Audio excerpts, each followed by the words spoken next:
If is the newest original movie written and directed by John Krasinski, and it's the reason he is not involved with the newest Quiet Place movie.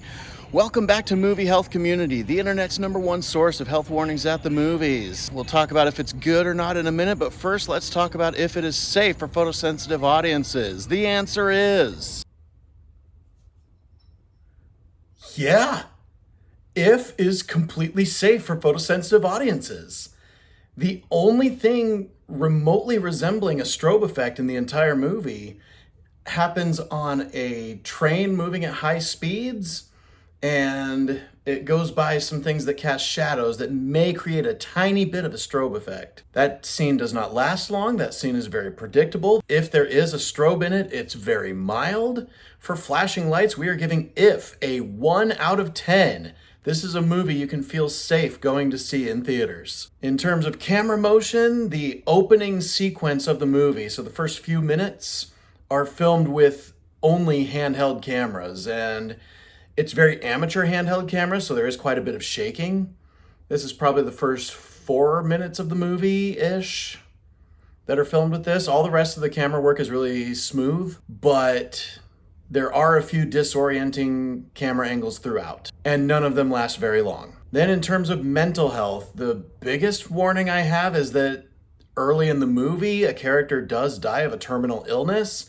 That is a trigger warning that we've been asked to talk about whenever it comes up. And there are multiple scenes where people express nauseous feelings, including one that was in the first trailer. Nothing ever comes of that. Now, before I talk about whether If is any good, I gotta talk about why family films are so important on this channel. It's a documented fact that epilepsy and similar conditions, there are some people who grow out of them, and so family activities have so much higher of a mandate to be photosensitivity friendly than most other places, especially more than places that only have adult clientele. So it's very important that our family movies be photosensitivity friendly for that reason. The fact that this movie is so safe is a very good step in the right direction. And John Krasinski and all the creative forces behind this movie that made that happen deserve praise for that. Now, If is a very good family film. The biggest praise I have for it is in the character design of all the imaginary friends, especially the ones that are inspired by old style cartoons, like Phoebe Waller-Bridge's character and this detective type character. All of the designs of the imaginary friends were top tier. I love that Cailey Fleming, our lead actress, got the first billing, and someone as big as Ryan Reynolds got second billing. That is accurate. Cailey Fleming is the lead actor in this movie, and Ryan Reynolds is the second lead.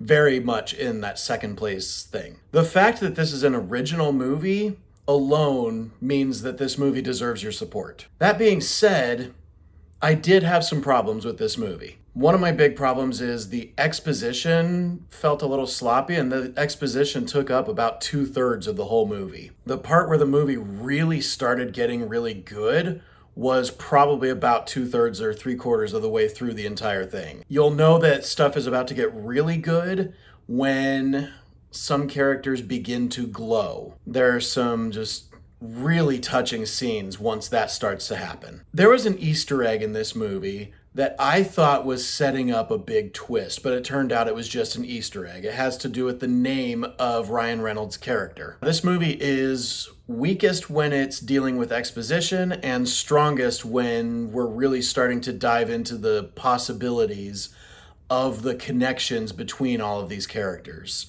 Watching our main character be so young and navigating complex emotions through the lens of dealing with all these imaginary friends it had a worthy payoff. I am going to give If a B-.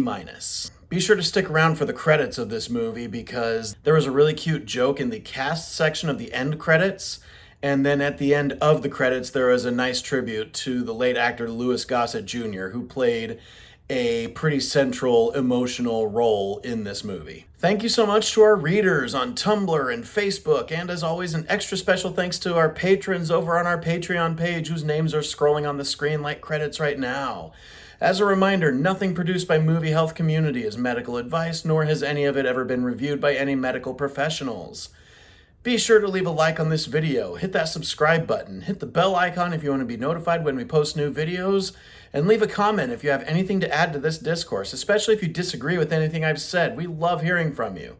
And as always, stay safe at the movies.